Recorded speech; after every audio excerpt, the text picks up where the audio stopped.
वरापीडं नटवरवहु हरिण्यो कर्णिकारं विव्रतभाषा कनककपिशं वैजयन्ती चमारं रन्ध्राणवे वरधरस्तया कोरेण गोपवन्दे रत्नारण्यो स्वपदरमणो प्रातिशतकी पठे।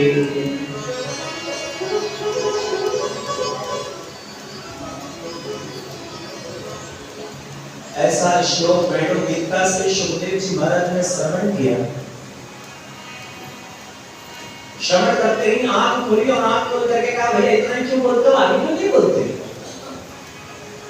सेवक ने कहा साहब हमको तो इतना ही आता है, आपको ज्यादा सुनना है तो आप अपने पिताजी के पास में चले जाइए, उनके पास तो ढेर सारा भंडार भरा पड़ा है।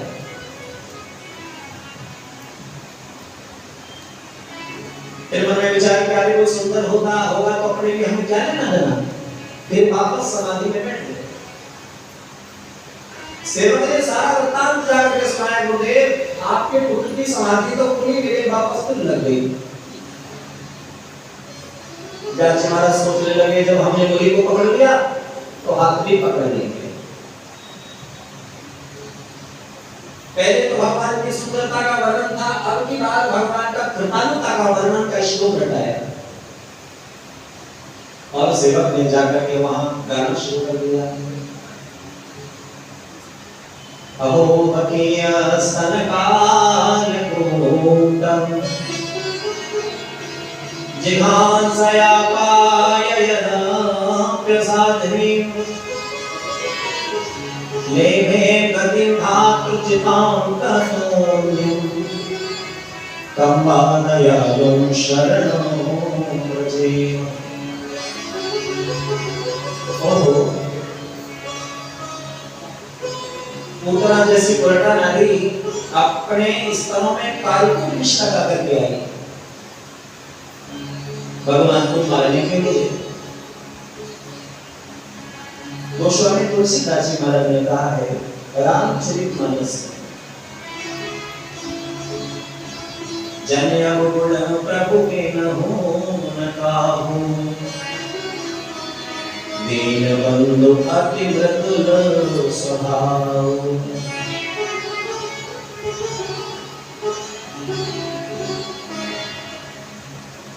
भगवान किसी जन के अवगुणों का दर्शन नहीं करते। भगवान का स्वभाव बहुत मीठा है, दीन बंधु अति मृदुल स्वभाव, बहुत मीठा स्वभाव है। भगवान ने देखा कि दूध पिलाने का काम तो मैया का होता है और जब गति यशोदा मैया को प्रदान की वही गति उतना को प्रदान की भगवान। सुखदेव जी ने जाना हो इतना दयालु कोई व्यक्ति मारने के लिए आ रहा है और उसको भी अपनी यशोदा मैया की गति प्रदान की वही गति दी उसको। ऐसा कौन दयालु है। तुरंत फिर समाधि पूरी और आंख खोल करके बोले सेवक भैया आप इतना ही क्यों बोलते, आगे क्यों नहीं बोलते। बोले आपको ज्यादा सुनना है तो आप अपने पिताजी के पास चलिए, ढेर सारा भंडार भरा पड़ा है। दौड़े दौड़े सुखदेव जी आए, पिता व्यास के चरणों में साष्टांग दंडवत करते हुए कहा पिताजी हम आपके चरणों में साष्टांग दंडवत प्रणाम करते हैं, आप हमको भागवत पढ़ाइए ना। व्यास जी महाराज के हृदय के आंतरिक लड्डू फूटने लगे, बेटा तुम पहले आ जाते तो ये सब नाटक क्यों करना पड़ता।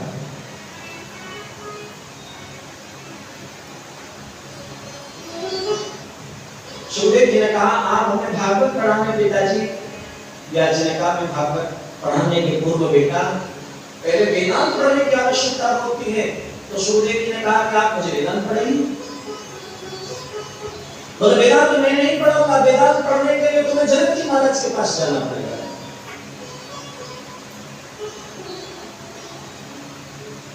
सीधे चलते चले जाते हैं और अपने सेवक को कहा जनक जी को जाकर के कि मेरे पुत्र का पूर्ण परीक्षण करो। किसने काम और क्रोध को जीता है कि नहीं? जनक जी महाराज ने पूर्ण परीक्षण किया, 4 दिन तक सुखदेव जी के दरवाजे पर खड़े रहे, जरा भी क्रोध के प्रति लकीर नहीं आई। सुखदेव जी का सुंदर सुंदर स्त्रियों में रखा गया, फिर भी काम के प्रति जरा भी एक खरोंच नहीं आई। और सुखदेव जी लौट करके आए और कहा, पिताजी अब हमको आप भागवत पढ़ाएं। संपूर्ण आख्यान से व्यास जी महाराज ने अपने पुत्र सुखदेव को श्रवण कराया और सुखदेव जी महाराज संपूर्ण भागवत श्रवण करके और फिर जंगल में चले गए और श्रीमद् भागवत गिरिराम का आरोहण करने लगे। लेकिन पांडवों के वंश में राजा परीक्षित को 7 दिन में मृत्यु होने का श्राप लगा है।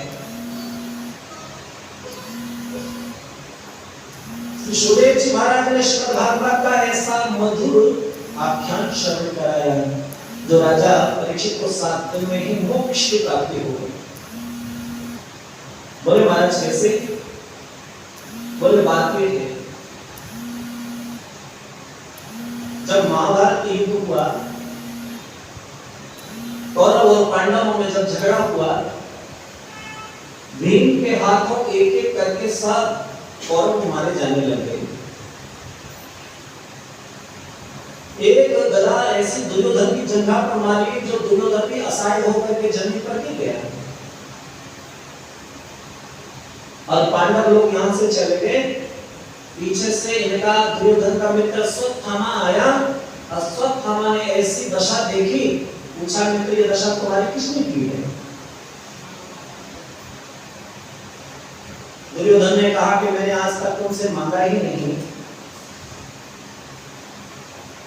मैं आज तुमसे कुछ मांगना चाहता हूं। बोले ये मांगता हूं, तुम तो चिरंजीवी में हो, तुम्हें कोई मार नहीं सकता। मेरे जो शत्रु है ना 5 पांडव, इनको मार दो। मैं तुमसे जो मांग रहा हूं वो मेरी बात पूरी हो जाएगी। अश्वत्थामा मुस्कुरा करके बोला, इसमें कौन सी बड़ी बात है? ऐसा आज ही रात्रि को हम 5 पांडवों का गला बिल्कुल धड़ से अलग कर डालेंगे,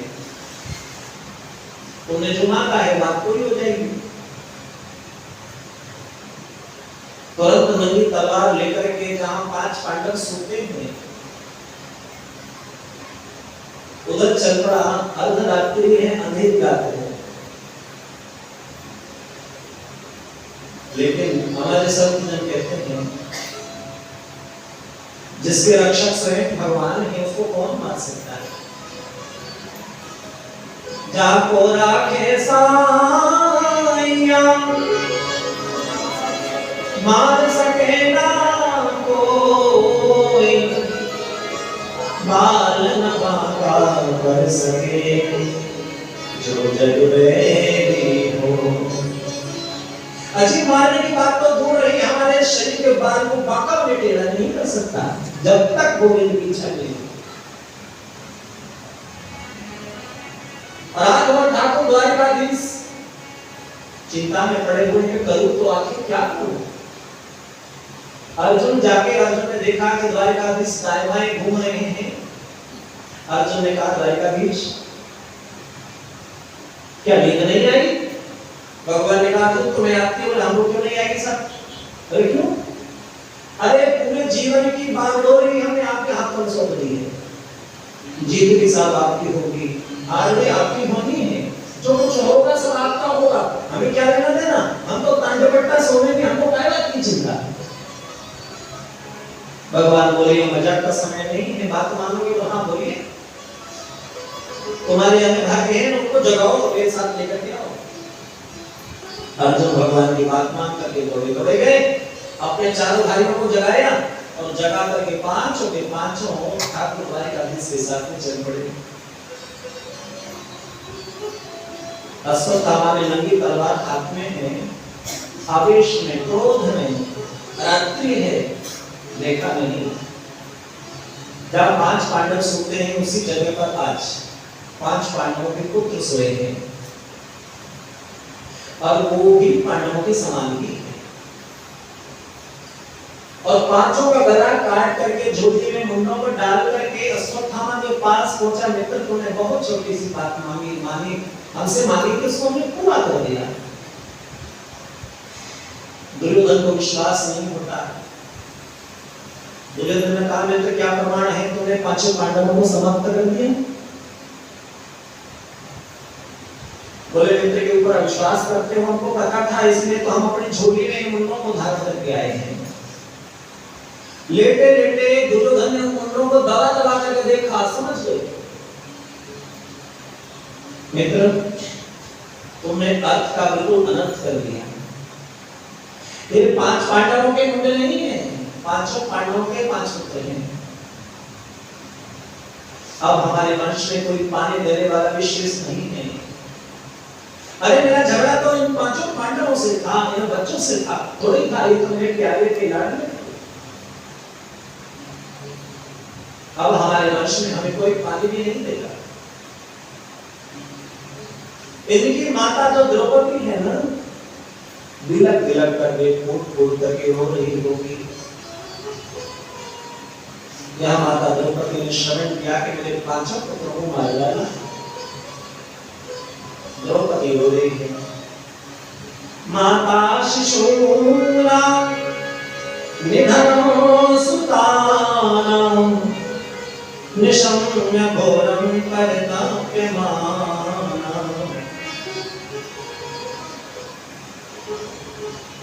और जब ये बात अर्जुन को पता चला तो गांडीव धनुष लेकर के दौड़े और द्रौपदी के समक्ष कहा देवी तुम्हारे 5 पुत्रों को मारने वाला जो भी जहां भी होगा आकाश पाताल में हम उसको छोड़ नहीं सकते।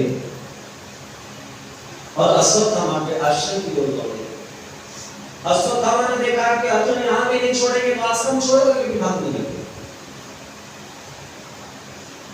अर्जुन ने कहा तुम जहां भी जाओगे हम तुम्हें छोड़ नहीं सकते। अश्वत्थामा ने जान लिया कब मुझे मार डालेंगे अर्जुन।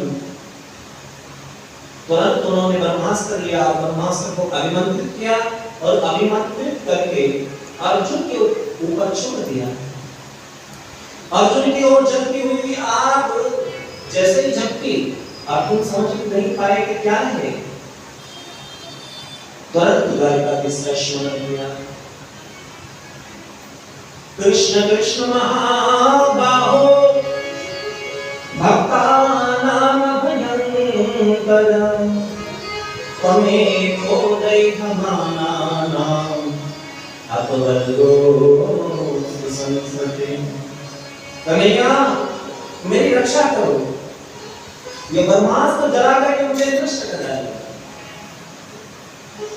तुरंत भगवान को स्मरण किया। भगवान द्वारिकाधीश अर्जुन के समक्ष प्रकट हो गए।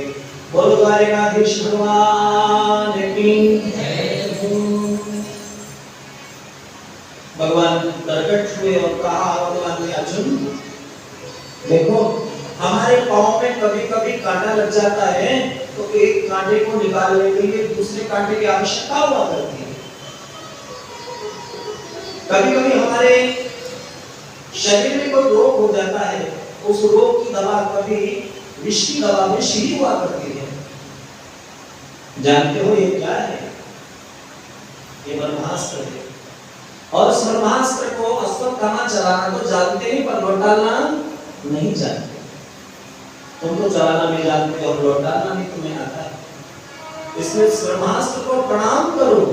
अर्जुन ने ब्रह्मास्त्र को प्रणाम किया और ब्रह्मास्त्र को अभिमंत्रित करके चलाया और ब्रह्मास्त्र को वश में कर लिया। ब्रह्मास्त्र को वश में किया, तुरंत दौड़ करके अश्वत्थामा के बालों को पकड़ा और बालों को पकड़ करके घसीटते खींचते वहां ले आए जहां द्रौपदी फूट करके रो रही है। लेकिन तुम्हारे 5 पुत्रों को मारने वाला आतताई यही है, तुम जो कहोगे वही करने दिया जाएगा।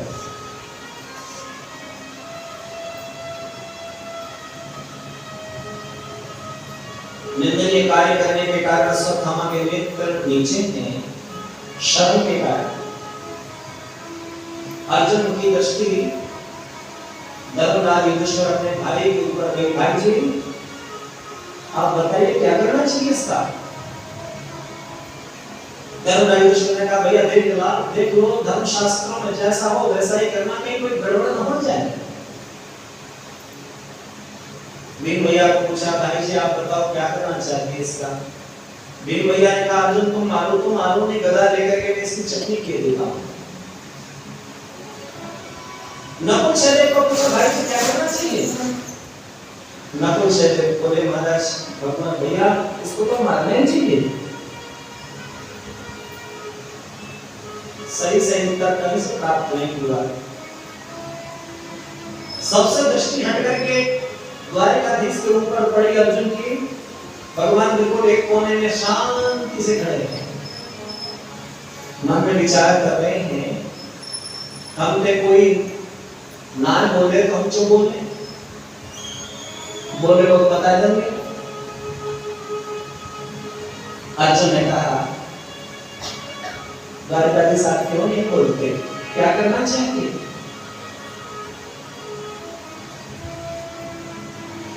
भगवान ने कहा देखो बालकों की हत्या करने वाला चाहे कोई कैसा भी हो उसको छोड़ना नहीं चाहिए, और ब्राह्मण चाहे कोई कैसा भी हो उसको मारना नहीं चाहिए। धर्म संकट में डालना शुरू कर दिया। और भगवान सुंदर उपाय बता रहे हैं ब्रह्मबंधोर न हन्तव्य आतताई बधारणं मयिनो भयमानाकं परिभयानुशासनं। भगवान बोले अर्जुन शास्त्र ये कहता है ब्राह्मण चाहे कोई कैसा भी हो उसको मारना नहीं चाहिए। पुरुषों में तुलसीदास जी ने कहा पूज्य विप्र सकल गुणहीना शूद्र गुण गण वेद प्रवीणा। ब्राह्मण सकल गुणों से भी विहीन हो तो भी पूजा का अधिकारी है, और शूद्र कितने भी गुणों में पारंगत हो फिर भी पूजा का अधिकारी नहीं है। देखो अर्जुन तुम्हारे बड़े भाई युधिष्ठिर हैं, वो कहते हैं वो चाहते हैं वो भी करो, भीम भैया चाहते हैं वो भी करो, छोटे भाई नकुल सहदेव चाहते हैं वो भी करो, द्रौपदी चाहते हैं वो भी करो, तुम चाहते हो वो भी करो, मैं चाहता हूं वो भी करो। भीम भैया खेलने आते देखकर हंस पड़े, ताली पीट के बहुत अच्छा क्या सुंदर न्याय किया है आपने। आपके जैसे द्वारिकाधीश ब्रह्मा की सृष्टि में दो चार न्यायाधीश हो जाए तो ब्रह्मा की सृष्टि ही मिटपट हो जाए। भगवान ने कहा भीम भैया कभी-कभी इस पे भी जोर दिया करो। मेरे मुख से गीता का पाठ अर्जुन ने किया है, अर्जुन के अलावा जल्दी से कोई समझ नहीं सकता। अर्जुन गीता के द्वारा मैंने तुम्हें बताया है कि बंधुत्व होता क्या है, अब तुम कोई करना। अर्जुन सोच रहे हैं कि हमने प्रश्न किया था, हमारा प्रश्न भगवान ने हम पे ही डाल दिया। याद आया हाँ भगवान ने गीता में बंधुत्व बताया था। अश्वत्थामा को पकड़ लिया और पकड़ करके तेज में मणि की वो निष्कासित कर लिए, आधी दाढ़ी आधे मूंछ ऐसी बना दिए जीवन में कभी उगने के नहीं थे, और भरी सभा में ऐसी लात मार के तिरस्कार करके उसको निष्कासित कर दिया, निकाल दिया। इसको निकाला तो इसको भगवान द्वारिकाधीश का शुक्रगुजार होना चाहिए। काम तो मैंने मरने का किया था पर भगवान ने शास्त्र का नियम बता करके मुझे बचा लिया। मन में विचार किया कि पांडवों ने मेरा अपमान किया है, मैं बदला लिए बिना रह नहीं सकता। वहां ब्रह्मास्त्र को लिया और ब्रह्मास्त्र को लेकर के मन में विचार करने लगा कि इनके वंश में यदि कोई पानी देने वाला शेष मैंने छोड़ दिया तो मैं भी अश्वत्थामा बने। मन में विचार करने लगा, हाँ अब इनके वंश में पानी देने वाला है ही कौन?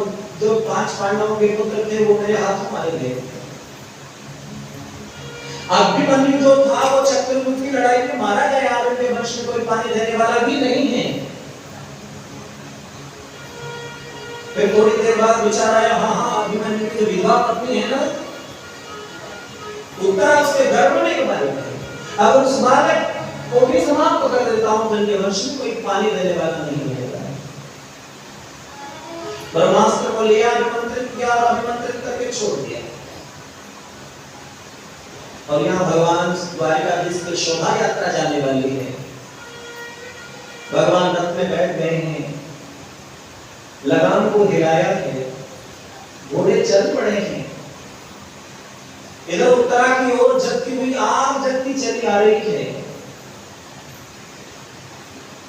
और तुरंत उत्तरा दौड़ करके इधर भगवान चलने लगे हैं।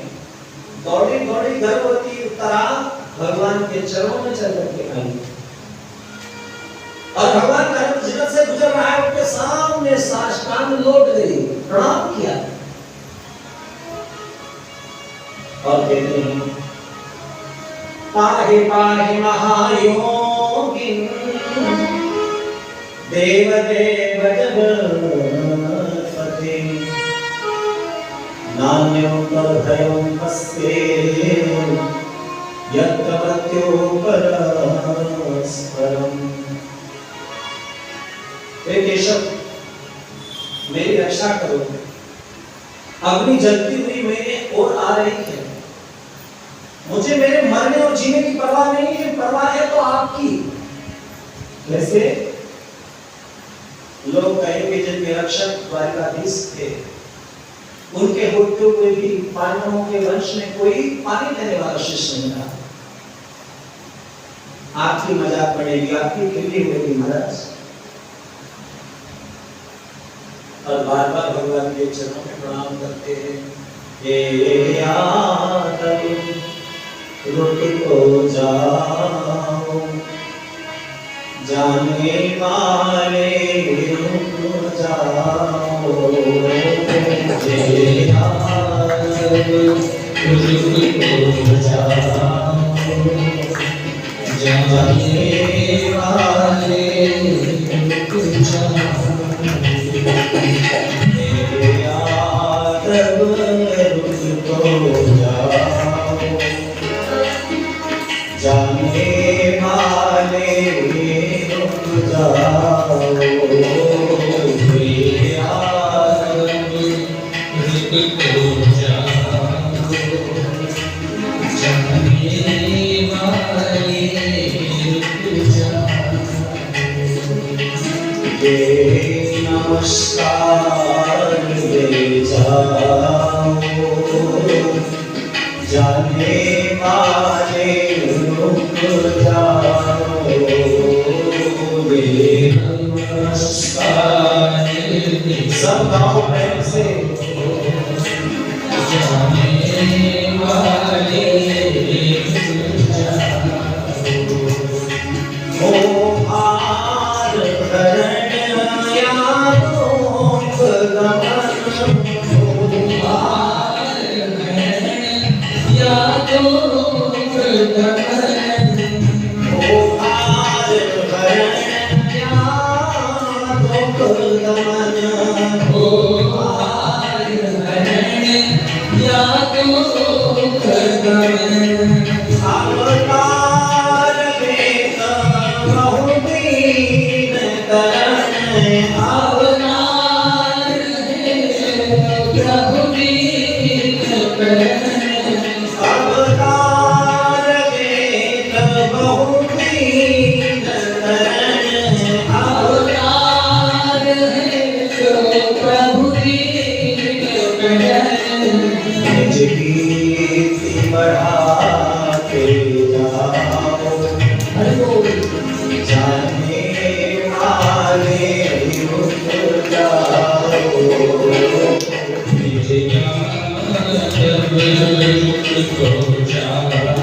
सब से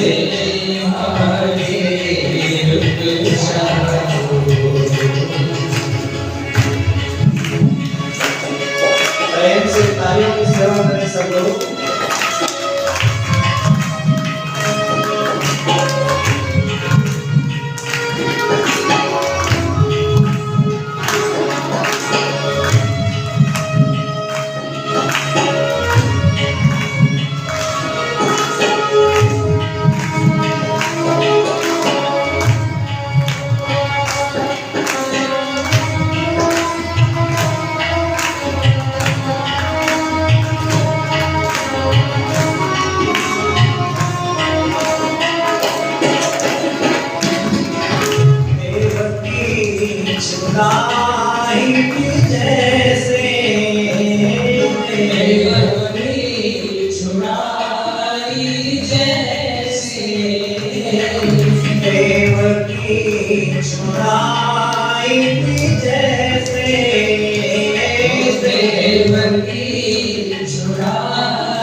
मुझको छुड़ाओ ऐसे, मुझको भी छुड़ाओ ऐसे, ओ मुझको भी छुड़ाओ ऐसे, मुझको भी छुड़ाओ ऐसे, ये हाथ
जाने वाले